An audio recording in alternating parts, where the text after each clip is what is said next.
पहले आप ये 2 वीडियोस देखिए। 我把你骂。哎，同学们，你说汪洋长相。我看不清。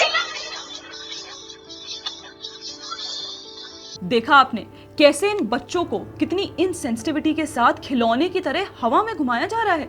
और ध्यान से देखेंगे तो यहाँ बच्चों को वियर्ड तरीके से कपड़े पहनाकर ऑन स्क्रीन उन्हें अब्यूज किया जा रहा है।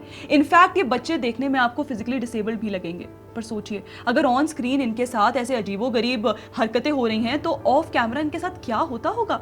ये बात सोच के भी मैं परेशान हो रही हूँ। लेकिन आपके दिमाग में एक और सवाल आएगा, आखिर ये सब हमें दिखा कैसे? हमने तो हमेशा चाइना की एक अलग ही तस्वीर देखी है, हैप्पी गोइंग वीडियोस, मुस्कुराते हुए लोग, खुशहाल फैमिली लाइफ, एक हाईली मैकेनाइज्ड और डिसिप्लिन्ड सोसाइटी का इंप्रेशन, एक वार्म फैमिली सेटअप की इमेज जिसे दिखाकर कम्युनिस्ट चाइना अपनी अच्छी ब्रांडिंग करता रहा है। इतने सालों तक हमें यही दिखाया गया, फिर अचानक ये तस्वीर सामने कैसे आई? आखिर ये सब बाहर आया कैसे यश? श्रेया, यहाँ एक बात समझनी होगी। चाइना ने सिर्फ हाईवेज, फैक्ट्रीज और स्काईस्क्रेपर्स नहीं बनाए, उसने अपनी इमेज भी पूरी बिल्ड की है। सालों तक दुनिया को एक केयरफुली क्यूरेटेड नैरेटिव दिखाया गया, modern China, efficient China, prosperous China.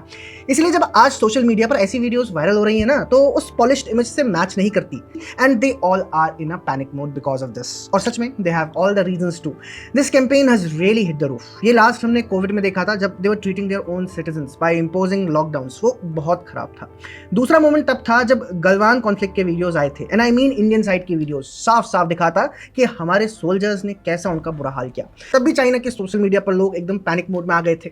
तो चाइना हैज बीन एक्सपोज्ड बहुत ब्रूटल तरीके से, and it has broken the cushion that China had on social media. लोग उसे फायरवॉल कह रहे हैं। वेल, एक तरह का कुशन ही है जो एक sharply strategised and weaponised narrative से चाइना ने बनाया है। और चाइना को इंडियन पब्लिक स्क्रूटनी से हमेशा के लिए सेफ इसी वजह से इस कुशन ने रखा है। And they are a very highly tiktokized nation. Social media propaganda में दे आर एक्सपर्ट्स। याद कीजिए, जब इंडिया ने टिकटॉक बैन किया था तब भी इनको बहुत बड़ा झटका लगा था। And now they have been caught off guard with this. लेकिन इन वीडियोस ने एक अलग तस्वीर दिखाई है। इन्होंने ये दिखाया कि कम्युनिस्ट नेशन के अंदर भी ऐसी गंदगी मौजूद रही है जिसके बारे में हमें कभी दिखाया ही नहीं गया, चाहे वो अर्बन फिल्थ हो या सोशल फिल्थ। अब मैं ये सोच रही हूँ कि ये पॉसिबल कैसे हुआ? मतलब चाइनीज फायरवॉल तो इतनी मजबूत मानी जाती है, फिर ये वीडियोस बाहर आए कैसे? वो दीवार किसने तोड़ी? आखिर इसके पीछे है कौन यश? Just ordinary Indians like you and me who have access to SM, who have data and smartphones, who love India, who have had enough of such dehumanizing attitudes from China. अपनी स्क्रिप्ट से, अपने effort से millions of Indians are taking on China.